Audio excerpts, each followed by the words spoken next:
actually nice to encrypt your data, as you may probably know, and it's even nicer if you can store it online, but the only drawback is that the cloud storage provider actually can't do search operations on the encrypted data. The next talk actually presents some solutions to this problem. Tobias Müller and Christian Fahler present different approaches how others can search through encrypted data without actually knowing the key nor the plain text. So please welcome warmly Christian Fahler and Tobias Müller.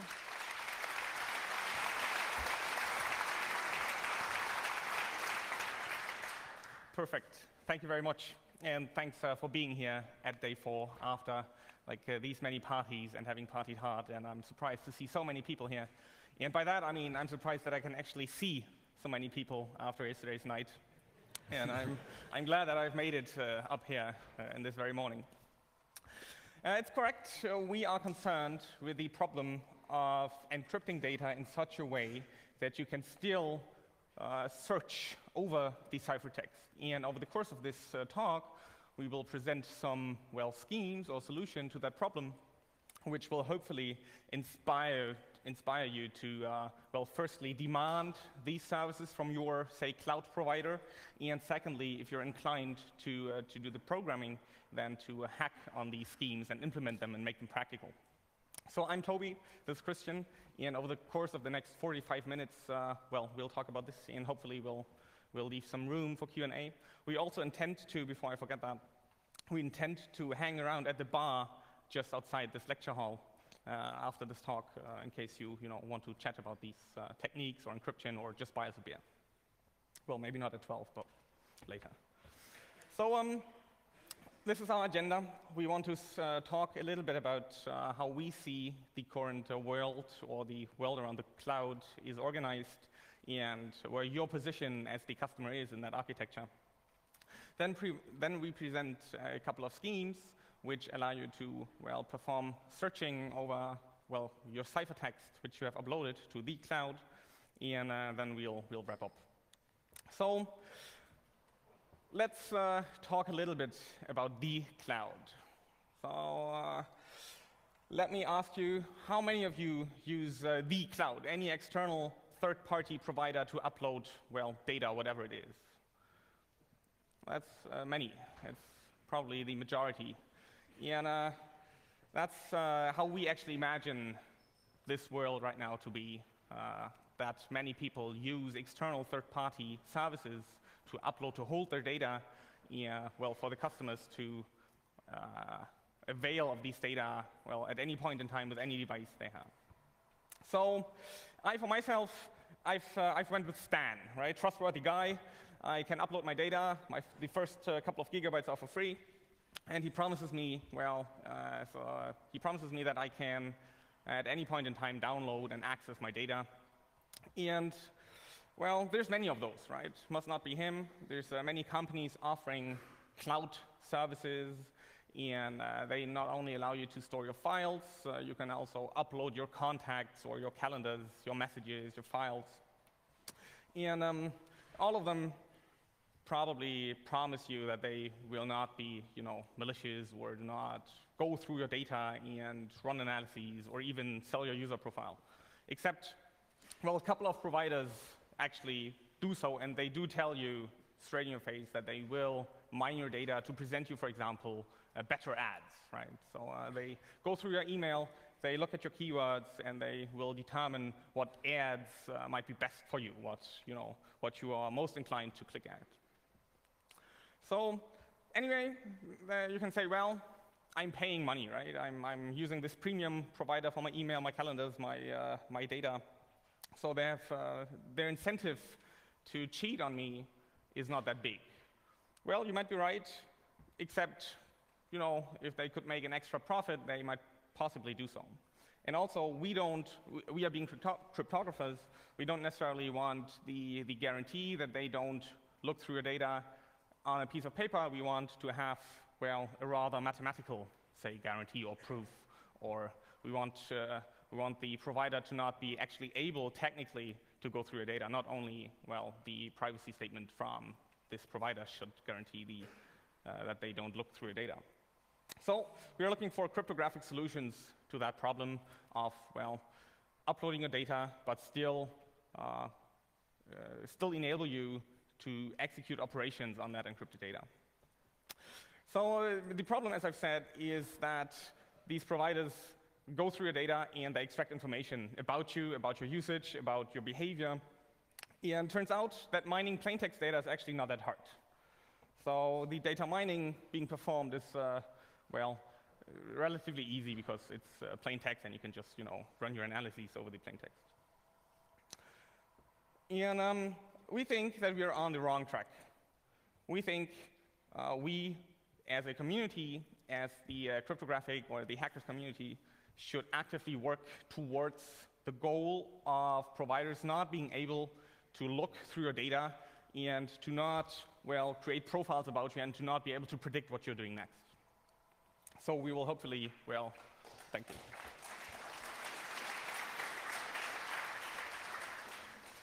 So we ask the question, why you know Encrypt? Why do you not, put some encryption on your data before you upload it? Because the encryption will save you, or will save us, from the dark side, which performs all these analyses. In our scenario that we have in mind right now when presenting these slides, in our scenario, the user has some data, like locally, right? And the user uploads their data to a third party and then forgets about the data locally because, you have uploaded your massive movie library and then you're going, with your mobile online and you don't necessarily know about the full, the full data that you have online. Yet, at a later point in time, you want, well, to perform search, right? You want to know which files do I have, which contacts do I have, without having necessarily seen that data previously on that device that you want to access your data with. And what we will do is we will present certain schemes that allow you to perform these operations, but these schemes or these technologies are not necessarily plug and play, right? It's not that you could drop in, say, the scheme and then you're done. You need to, say, manage keys and look at the rough edges of cryptographic schemes. We're in the science track, by the way, right? So we are taking academic work and we're trying to make it practical. And academic work, well, sometimes it's complicated, say, to apply for real life. So just keep that in mind when listening to these slides. Yes, as I've said, we are trying to point you into a direction. We're trying to give you some inspiration as to what to look for when, well, either implementing encrypted search or when demanding encrypted search from your cloud provider. So let me start by a very simple scheme. A very simple encryption scheme that allows you to perform encrypted search. As an engineer, I'm trying to think about the most minimal solution, the most easy solution first, and then try to build it up to make it better and better. So my engineering approach to that very simple encryption scheme is to just simply encrypt all the things. Sounds simple, right? It actually is. In this scheme, we have our plaintext data, and we simply encrypt each and every entry of our database with a secure encryption scheme, and we upload that data to the third party. Simple, right? We're done. Any questions? So when you want to perform your operation, what you need to do is, well, you need to download all the things, right? So you need to ask the database on the internet, on the cloud, to give you all the entries. Then you need to decrypt locally, and, well, then you have, the plain text, and then you can perform whatever operation you want. And this scheme, well, is very simple, right? It's probably not what we want. Why? Because, well, if you're on your mobile, you don't want to download your 3 terabyte movies library first to, find a file. And so this is not necessarily, a good scheme for us. So we're trying to build up, solutions which perform better in that regard. However, I just want to point out that this, as far as I'm aware, is being implemented in commercial products that you could buy. So as far as I'm aware, proxy products that, sell as an appliance that you put between you and, say, Gmail as far as I am aware, they will do exactly that. So the question now, as the engineer that I am, is, can we do better? And that question I asked Christian. Christian, can we do better? Yes, we can do better. Yes, we can. Sure, we can. Yeah. Okay, let's do it.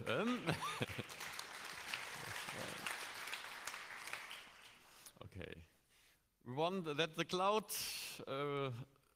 performs the search for us, yeah? Because this looks like cloud service, and I'm not willing to perform the search on my computer, especially when I have big data stuff on the cloud. And searching on encrypted data sounds a little bit like magic, but in fact, it's super simple, yeah? I show you the next scheme, a super simple scheme, how to perform search on encrypted data in the cloud just by using a deterministic encryption scheme. Okay, deterministic encryption means same plaintext, same ciphertext. So we have two identical plaintext, then we will have two identical ciphertext. Super easy. We can use such a scheme, AES-based, to encrypt all our keywords one by one. And then we have a ciphertext collection. Okay, that's fine. And now, it's not working. It's broken. Oh, maybe. Sorry about that. Okay. That was okay. very bad. Well, hang on. So, shall I go through this again? Anybody? Did anybody not understand anything? So, sorry about that. We were here, right? Oh, that's the wrong button. It's not this one. Okay. Okay, sorry about that. I'm better with crypto than with computers. Okay, I will. Okay, that's a two-button interface, right? No, there's left and right. It's not working. I know. Hey, it's. Well, you should have practiced that beforehand. Yeah. I don't think this computer thing will ever, we're gonna succeed. It's too complicated. That's the right button, yeah. No, that's yeah. Well, we are hacked. Okay. Oh yeah, I've received a crash report. All right, that's handy. There we are. Lovely. Please stop perform the hacks right now, eh? Okay, that's terrible. But we're gonna do it anyway. Skip the slide, yeah. No, don't press the button, right? Okay. Maybe I press the button. Just. Oh. Are you serious? Next. Yeah. Next. Right. It's easy to say, but seriously, it crashes on that very slide. It's terrible. Okay. So can you tell a joke meanwhile? Let me just have this finishing the pre-rendering.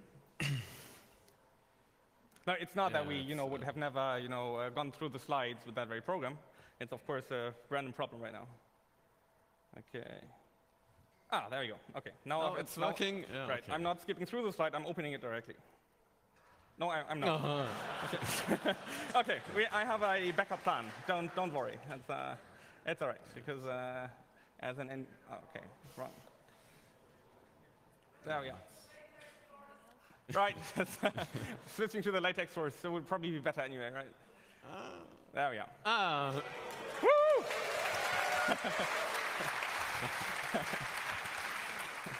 Finally. Okay. Deterministic encryption.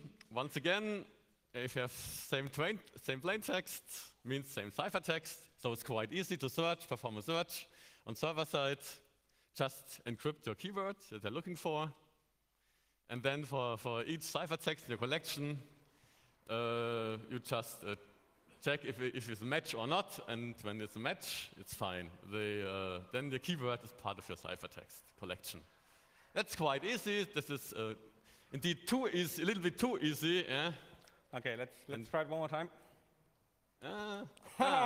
So it's working. Okay, there must be a catch here. And yeah, indeed, there's a serious problem because deterministic encryption is not really secure. You cannot consider this as secure Because you all know the example of the penguin, yeah? When you perform deterministic encryption, it's only partially hides the plain text. And so now it's the question, can we do better? Yeah, because this is not what we want, yeah, in the end. We want to hide our data and do it well, very well, okay? And now there is some idea from Song, Wagner, and Perrick. They presented this idea 2001, and it worked like a charm. You just use this deterministic encryption scheme, and then you know, okay, the result is not really secure, so I have to fix something. And there's a fixing step. And what we do is just we XOR mask. Mask means a random bit string. Yeah? If I just XOR a random bit string and I have something like a one-time pad, and we all know one-time pad works like a charm, it's secure. Okay, and we can generate the mask by using a stream cipher or whatever. It's not a big problem. Okay, but then again, we have the problem when we have this secure encryption, how we can perform a search on the encrypted data. Okay, and this is about the point where we lose the audience, right? So we're using the audience? we're losing the audience because now it's getting complicated. Yeah, okay. Okay, but so this means now we need some magic, yeah? And we cannot use any mask at all. We need a magic mask to perform this kind of encryption. Okay, and okay, let's see how we can craft such a mask. Okay, we divide the mask in the left side and the right side. And the left side, we are using random bits. Yeah, we can generate these random bits once again by using stream cipher. Yeah, a boring stream cipher, but boring and secure stream cipher, no big deal. Then we performed the deterministic encryption on our keywords. And then we divide this keyword in the left part and the right part. Yeah? And from the left part, we derive a search key I here.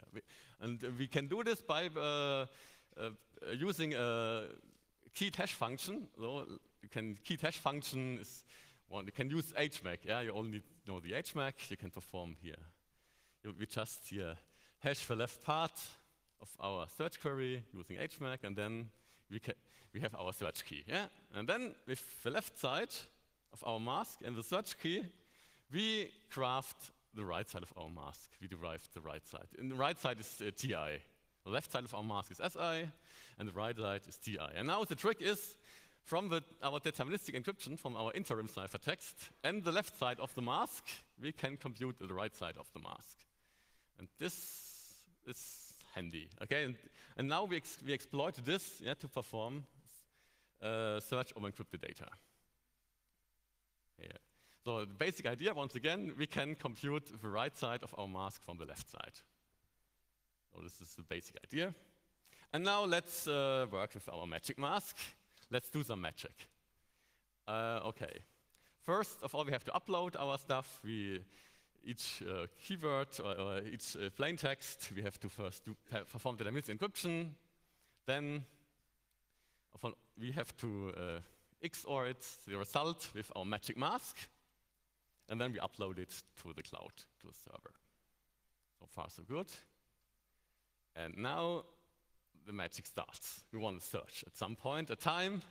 We want to perform a search query. And then this means for a search, a search query consists of the deterministic encryption of our keyword and the search key. So each time when we perform a search query, we upload the interim ciphertext and the search key. Okay, and then the cloud can test for each ciphertext from our ciphertext collection if the XOR with our deterministic ciphertext is a magic mask. And if so, if this turns out to be a magic mask, we have a hit, we have a match. And now we can figure out if this is part of our ciphertext collection or not. So now this enables us to search over encrypted data. That works beautiful and it's fine.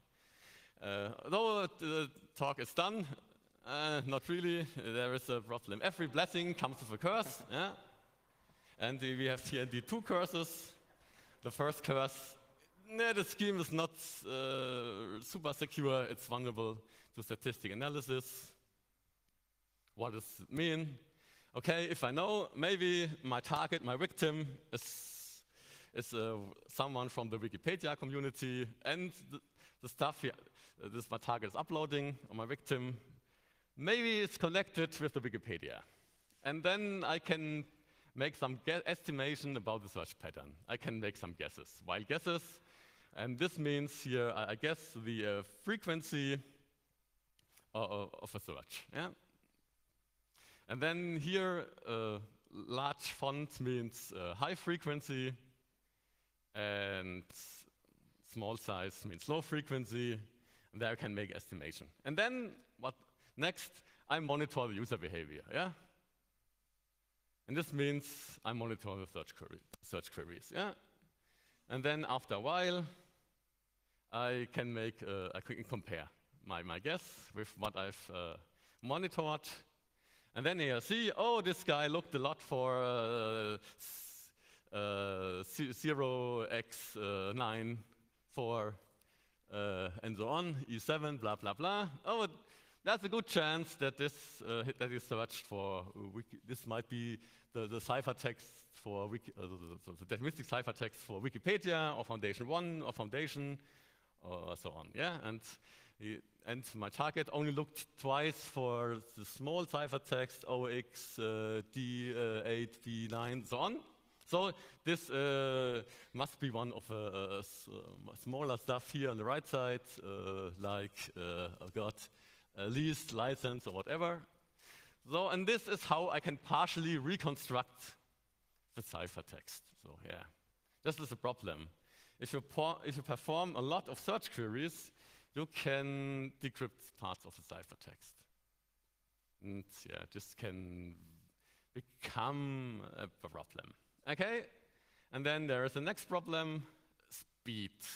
Okay, we've used symmetric encryption. It's not so bad than using full homomorphic encryption also. And okay, first of all, I implemented the stuff, and this is some performance benchmarks. And first of all, you see, oh, the ciphertext is about 6 times larger than the plain text. What happened? I padded each word to 32 bytes before I encrypted. So this padding is crucial, because when you encrypt natural language stuff, words, you can see from the side, and then you reveal a lot of information. Yeah, if you encrypt yes and no, and then I look on the ciphertext without padding, and I look on the ciphertext of yes should be longer than the ciphertext of no. And then from the ciphertext, I can learn a lot about the language of the ciphertext. I can learn a lot about plain text. And this is why I just padded each and any word to 32 bytes, and then perform the encryption. Okay, this is a fact. It depends on what you encrypt. Okay, and the other thing is time to encrypt. Okay, this is quite fast, because I used AES, and with the AES native instruction stuff from Intel. So it's quite fast. And this is I measured only stuff on a single core, on a normal, regular notebook, on a single core. It's okay. And the search, the search might be a problem, because you need linear time. Yeah, for each and any word, there's search query. I have to go to each entry of my ciphertext collection and check if it's a match or not. And when I perform big data, or large data, huge data, this means I have to wait a couple of minutes. It's quite good if you like to drink coffee a lot, yeah, and you can make coffee breaks, but this is not what you really want, to wait a couple of minutes before you have the search result. Okay, what can we do better? Can we optimize the search time? And then what we can do, okay, we can look, what do the guys, the database guys, or the operating system guys, they have a lot of data, and they have to search quick. And they using indexes, or using an index. And okay, let's use an index, so to speed up things.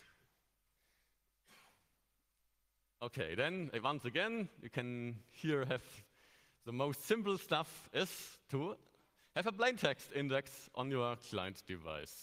Yeah, great. And the plain text encrypted using you can encrypt the plain text using a secure encryption scheme, your favorite secure encryption scheme. Just encrypt it and upload it to the cloud. Everything is fine, and your ink text is on a local device. Yeah, nowadays you have your smartphone, your tablet, your notebook, your PC, your server, your other server, and 50,000 bots. It becomes quite a mess when you try to synchronize stuff, the index on the client side. And, yeah. Some guys know what I'm talking about. Yeah, it will not work. Yeah, okay, next approach. Let's encrypt the index and upload it to the server. Okay, you can do that. You just encrypt it as whole with a secure encryption scheme. And then on demand, you can download the index, the up-to-date index, and can perform your encryption on the index.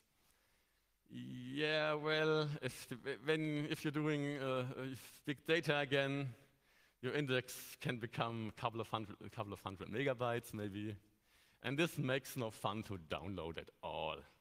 Especially when you are at the countryside in Germany, where you have a DSL light or something, it makes no fun at all. So I want to have my index now, and not in 10 minutes or 20 minutes or whatever.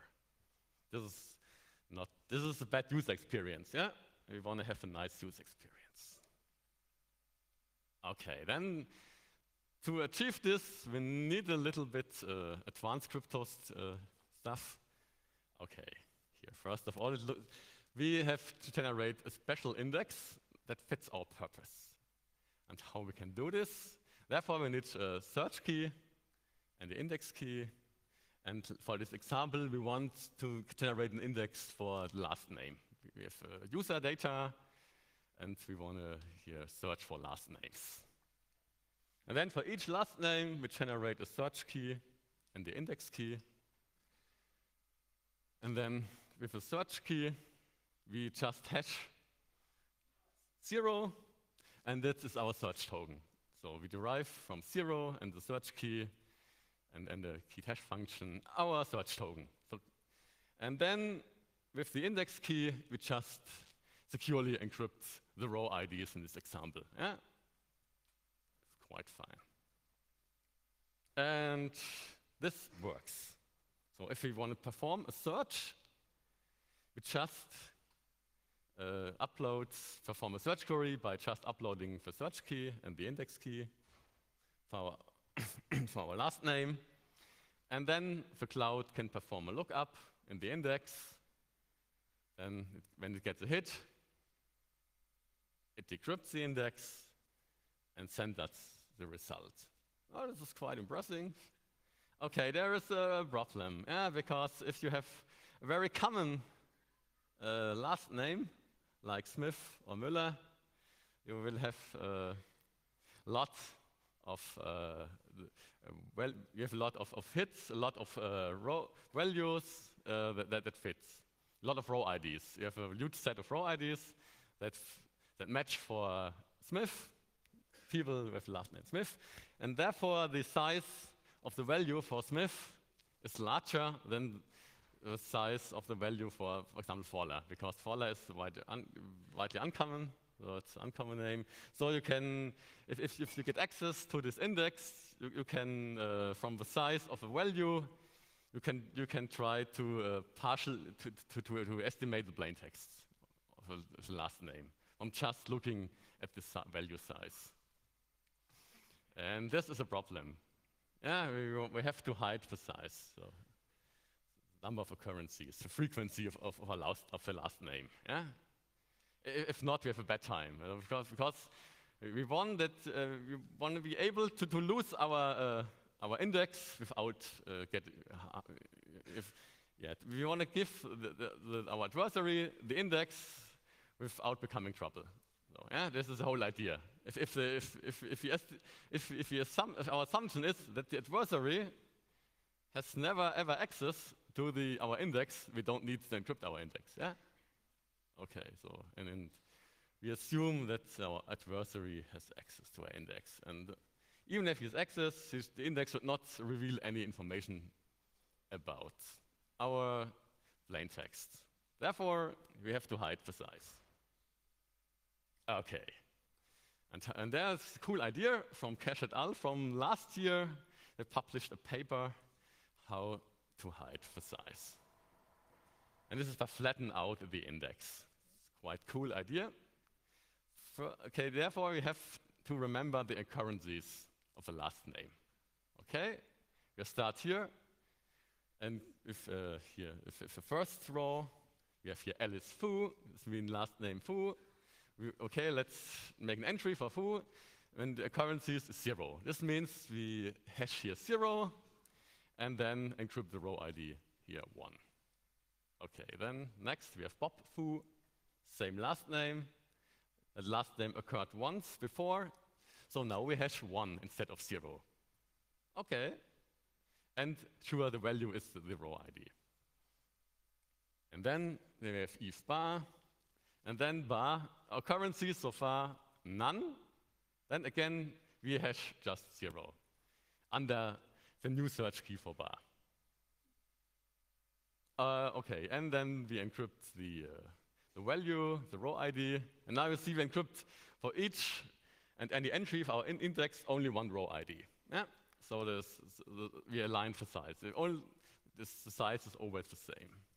And this means our adversary sees not so much anymore if we get access, just a bunch of random values.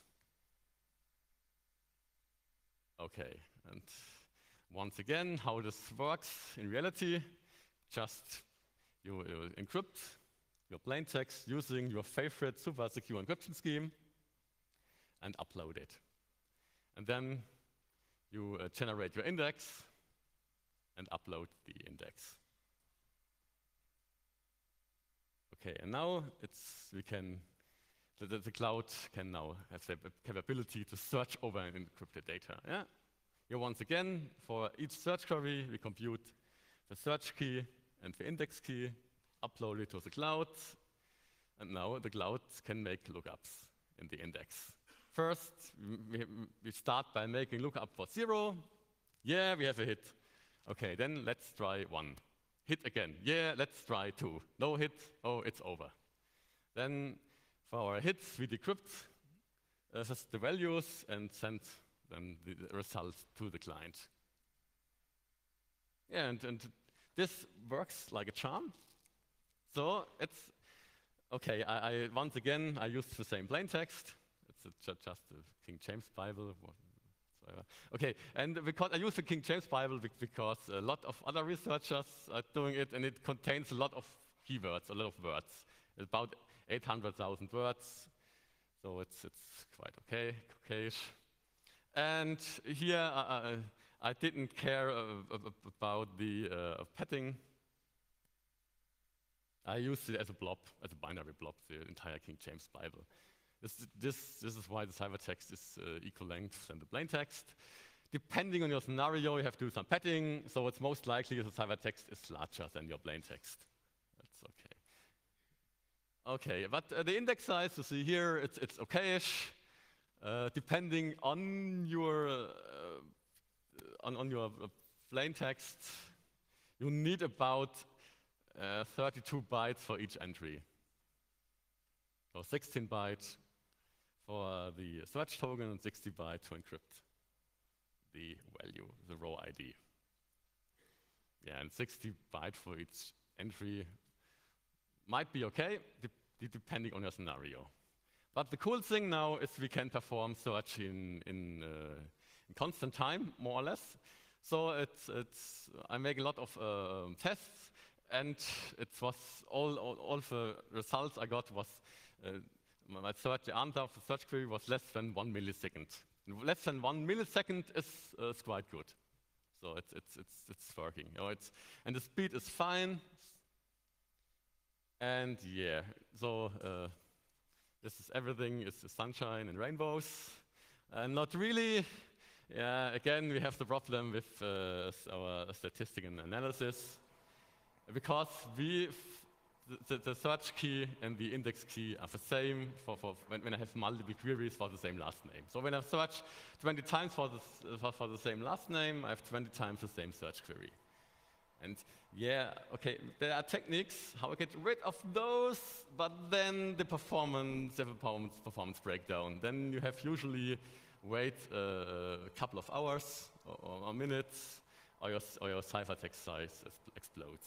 So, yeah. And if you want to make it practical, then yeah, till now you have to live with this statistical analysis. Maybe we get rid of those in the future.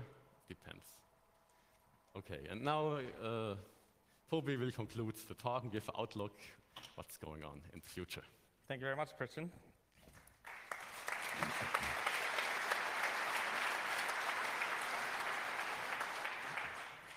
So that was fascinating, isn't it? So you enable a third party to execute a search operation on encrypted data, although you've encrypted the data. How could anyone possibly execute any operation on that encrypted data? But it's possible, and these were just a couple of schemes that we've presented, and which were those that we've implemented. And there's many more. And from what we've shown you, these schemes have the problem of the deterministic search token. So whenever you query 2 times for the same token or for the same keyword, then you will generate the same token, and the database or the service provider might very well interfere what you are searching for, based only on your queries, based only on your token. And there's attempts to, or there's other techniques to, well, deal with the problem, but making those practical is a major challenge currently. Fully homomorphic encryption has been, on everyone's mind for the last couple of years, and there's massive research efforts going on right now. But for now, you could not use that because it's simply too demanding in terms of performance, computation, also memory. So this is not an option, but if you happen to have a few spare cycles, you may very well enter this area of research and try to find solutions, to these problems. We have seen that we've implemented those schemes, and there's many more. And again, if you have a few spare cycles, but rather want to hack instead of research, then go off, read these papers, and build libraries for encrypted search. Build libraries so that service providers can use these libraries and offer encrypted services. Ideally, we'd have a collaborative effort to demand encrypted services and to write these programs, these libraries, for third parties to offer these services. We will not kick off the new Let's Encrypt initiative, but we will hopefully, inspire some of you to go into that direction and to make, to bring more encryption to the internet, to the cloud. We have seen a couple of schemes. We have seen the very first deterministic keyword encryption scheme. It's very easy to set up, and you can do that, with low computational effort on your, end machine. The search, however, does not perform very well in terms of security. We have seen a, probably better scheme in that regard. We can search over the size of the database because the server has to, go through each and every entry in the database. That may or may not be what you want. If you don't want to have such a scheme, you may want to look into the cache-it-out scheme. You can search in basically no time because you have the index, and if you store the index cleverly, then, if you make it a hash table or something, then you can search an O of 1. However, index, whenever you have an index, you need to think about what happens when you add new entries, when you delete entries, when you change entries. So this, if you are going the cache-it-out route, then keep that in mind. There's many schemes, as I've said already. All of them have slightly different features. So depending on what you actually want, you can build a very efficient scheme. So if you, well, cut down on the functionality that you expect from your scheme, then, by doing some clever engineering, you can cut down on runtime and memory demands significantly. So if you are about to build a scheme, think about what your actual requirements are. And as I said, many more exist. If you do some research on the internet, Searchable encryption, that term will find you, quite a few academic papers on that topic. You will also find a couple of libraries. There's already software implementations available. I haven't evaluated them all, but some need work, let's put it that way. So again, if you have some spare cycles, go and look at these libraries and provide patches, make them work, make them actually built in first place. That would be good, and so that we can have nice things in the future. And as we've hopefully presented, searching of encrypted data is practical. You can build your encrypted database. You can have clients that search over encrypted data without, the server side learning either the plaintext nor the key nor what you were searching for directly, at least. So whenever someone, or whenever you are in a discussion about whether such a thing is possible now, you hopefully know that this is possible and we should use that. And with that, we'd like to conclude, and we'd like to thank you very much for your attention. Again, before I forget it, we will be at the bar in at 1:45 or whatever it is, so just right after the talk. Thank you very much.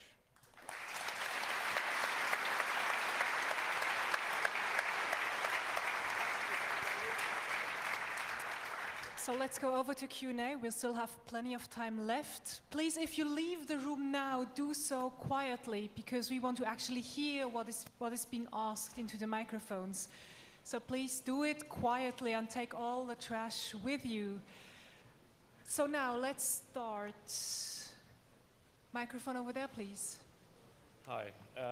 In Philip Rogoway's very good paper, The Moral Character of Cryptography, he writes, in critique of FHE, providing strong funding for FHE and IO provides risk-free political cover. It supports the storyline that cloud storage and computing is safe. It helps entrench favored values within the cryptographic community, speculative, theory-centric directions. And it helps keep harmless academics who could, if they got feisty, start to innovate in more sensitive directions. So I read this as a critique of that this work sucks into good cryptography work into an area where you can actually do better work somewhere else. What are your thoughts on this? Right. That's a very interesting paper, by the way. If you have a couple of, if you have a couple of hours, you should go off and read the, it's a couple of weeks old, right? 3 weeks maybe. And the paper in and of itself is, as you said, criticizing the crypto people for being, way off the real world, essentially, right? That's the bottom line that I took away. And rightfully, the full homomorphic, say, string of research, is complicated in the sense that it's, say, very demanding, at least. And I think it's perfectly right, and I think we should focus, we as the community should focus on making real-world things happen and enabling these techniques that we have, for real-world usage, for usage in such a context such that you could actually upload your context and still, perform your queries over the encrypted data. So I sympathize with that paper, to the full extent possible. I encourage everyone to read that paper. And I hope that we don't fall into that category of good crypto, as DJB called it, I think. I hope this is becoming boring crypto in the sense that this is a commodity that you can use it just like that. Thank you. And everybody, read the paper. Yeah. And as we are on papers, before you forget, for completeness sake, these are the references in case you want to go off and read these papers yourself. So you will find them anyway. Is there a question from the internet? Yes, I have 2 questions. The first one is, can you compare this scheme with Ian Goldberg's private information retrieval? Okay, I'm not a super expert at private information retrieval topic, but I think it's just almost practical, and I think the stuff we present is indeed practical. So with the index stuff, usually when you have when you use these other techniques, you have problems with the ciphertext, with the length of the search query, or the index size, or you have problems with the complexity. So this private information retrieval might not work as well in practice with big data as you think it will be. There are scaling problems. So for small stuff, it might be fine, but on large scale, I think it's very challenging. Yeah. And also, private information retrieval solves a different purpose, right? With private information retrieval, you will download something from the server or the server network without the server or the server network learning what you're downloading. This is different from performing search operations over encrypted data. Okay, here the schemes we present, the database is learning, or the server is learning which rows or so are accessed. Yeah, if you hide this, it will come with a cost. It will be costly, and I don't think that you can implement it now in each and any database and it will run smoothly. I think there is a lot of work to do, but that's my opinion. Next question on the microphone, please. Hello. Hi. Oh. I have a light on me, so. Over there. So one problem that I potentially see in this, and so you mentioned that you pad each word to have the same length, kind of, Yep. so that you can't analyze the word length. That's good. There's one other issue in that there's, I don't know if you've heard of the distributional hypothesis, but basically the co-location of words within large sets of text kind of defines the semantics of the word themselves. Yep. So just if I get access to your encrypted data, looking at how encrypted words occur with each other, and knowing that, okay, this might be English, or even without knowing the language potentially, I could kind of reverse engineer what specific words might be just by the fact that they occur together, or how often they, those words again occur compared to other ones. So you can kind of cluster them, and there's a lot of research that's going on in deep learning on this word vector modeling, basically. And the thing there is word vector modeling works even if you don't look at the surface form of the word, like the actual letters. So I don't know if you've gone into this a lot in your research at all, but it's a potential vulnerability that if you encrypt your data word by word, just the fact that each word is still the same token makes them vulnerable to being reverse engineered, sort of. Yeah, you're totally right. Yeah, this is a problem. But okay, I want to emphasize once again, it's much better than upload to the plain text stuff. So now we upload plain text, and recover plain text from plain text is not challenging at all. So even if you perform such stuff, it will cost it's costly, and you have to do. You have to be evil, yeah. So really, you have to. Now you can just look on the data. Then with our schemes, you have to mount an active attack. And I think it's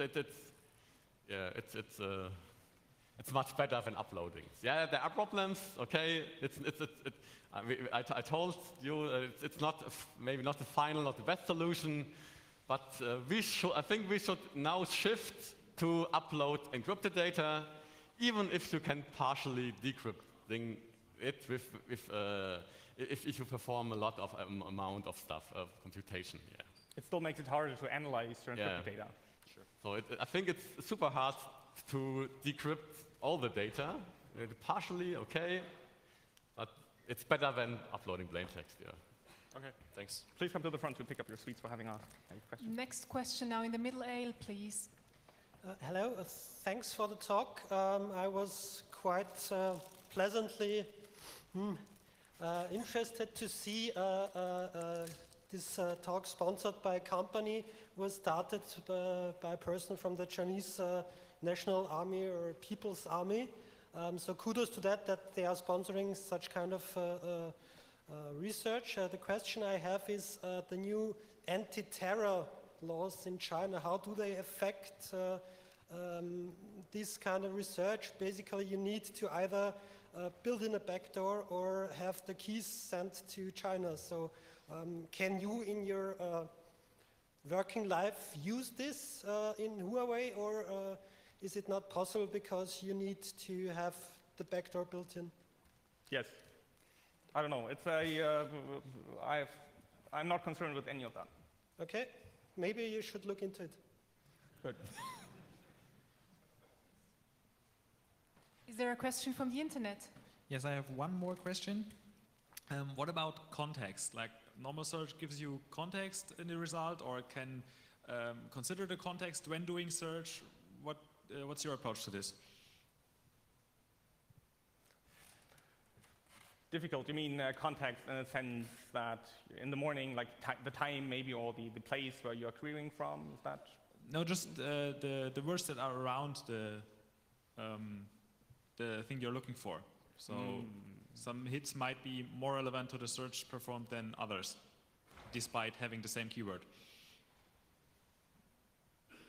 Yeah, once again, yeah, you can. This might be a problem. Yeah, right. We have no practical solution yet. But once again, it's better than uploading your plain text. So this is why I recommend to encrypt it, use these techniques, and you will have your adversary, the agencies, will have much harder time than now, than just looking at the plain text. So, yeah. So, and you can say, yeah, there is this problem, so don't use it. But don't use it means you upload stuff in plain text. And then the agencies, the military is super happy if you upload plain text. So you make the job more difficult if you perform encryption. Next question at the middle aisle, please. Are you aware of any schemes to also offload the index calculation to the provider and work on encrypted data?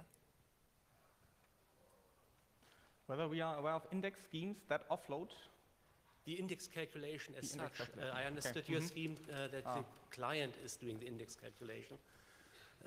Now, if the index is to be calculated by the server, is that possible too? Okay, it's much easier to create the index when you know the plain text. Yeah.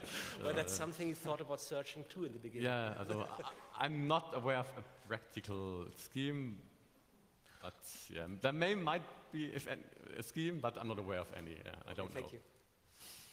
Next question now on this side in the middle aisle, please. Thank you for your great talk. I was wondering, are there any approaches to do a little bit more complicated queries, like get all the people in your database that are older than 30, for example? Okay, yeah, it's... Yes, but no, but yes. Well, I mean, there are schemes, right? There are schemes to, well, for example, order your entries, you know. You can encrypt in a clever way such that you could still order them by ciphertext, and you would have them ordered, you know, if you decrypted them, then you would still have, you know, the very same order in plain text. But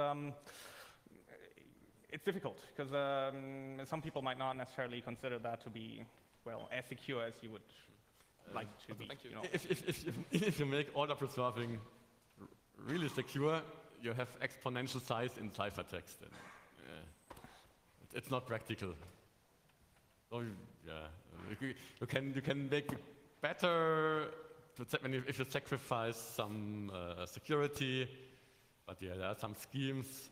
But yeah, right now we have made some analysis and stuff and tests. But it's not as easy as the schemes I showed you. Yeah, you can do it, but it's much more tricky and hairy. Yeah, you have to consult a lot of crypto people to achieve this. Next question, please, on that side. You have presented two ways for implementing index-based searchable encryption. One with the just encrypted, line-wise encrypted index, and one where you additionally hide the length of the index. Do you think it's a worthwhile step to put the additional effort into the second solution, since each time you're searching, you're basically disclosing the relationship of those rows, since you will be sending like a bunch of search requests. And if you just search them one by one, you will also get a lot of latency and you get a lot of additional network overhead. So is it worth it? Depends on your needs, I guess. I mean, in the first scenario where you don't hide the length, you're, say, vulnerable against an attacker stealing your hard disk, your database, because then you can run the analyses on, the size of the index values. You don't have that in the second scheme where you hide the length. So if that's, of your concern, then, well, you better go for the hiding one instead of the cheaper one thing. Yep. Again, if you know your requirements, you can engineer your scheme such that it performs very well. Do you know how much information this leaks? It just totally depends on your plaintext, on the structure of your plaintext. Yeah. Right, yeah. And also, it's a difficult subject matter to define the leakage. That state of current discussions among cryptographers. What does leakage actually mean? Thank you. Thank you. Pick up your sweets. There is still someone standing there, please. Yeah, so for the scenario you briefly mentioned, like I have a 3 terabyte offloaded data and I want to search it. I see that it makes a lot of sense to cooperate with the cloud provider and make them search. But I'm sort of wondering what the break even is, because if I have way less data, let's say, I don't know, just a few gigabytes, like many of us probably have, it might also make sense to just compute the index on my side, upload the index somewhere I know, and then downloading just the index, which is way smaller than my actual data, and then use that. So have you looked into at which point of volume of data does it start to make sense to employ a solution like that? Because I think that most people just have a few gigabytes, and for a few gigabytes I think it's faster to just download the index, search, and then download the specific part of the encrypted data I want. So when does it start to pay off? No, we didn't look into that because we want to build a cloud service that's searching for the stuff. So we're interested in implementing a cloud service that can perform search over encrypted data. Therefore, we have not looked at the solution. A little bit out of scope of our research. We still have time for one last question. Please go ahead. Hi, have you ever thought about tokenizing all your texts before you encrypt them? Because a tokenized list doesn't change so much. You can keep it on your devices. It would also defeat frequency analysis, and encrypted data would be a lot smaller as well. Yes, yeah, you're right. Yeah, you can do it this way. Yeah. Well, okay. So as it seems there are no questions left, what about the internet? No, the internet is quiet. So Tobias Müller, Christian Voller, thank you very much for your talk. Thank you. Please give them a round of applause.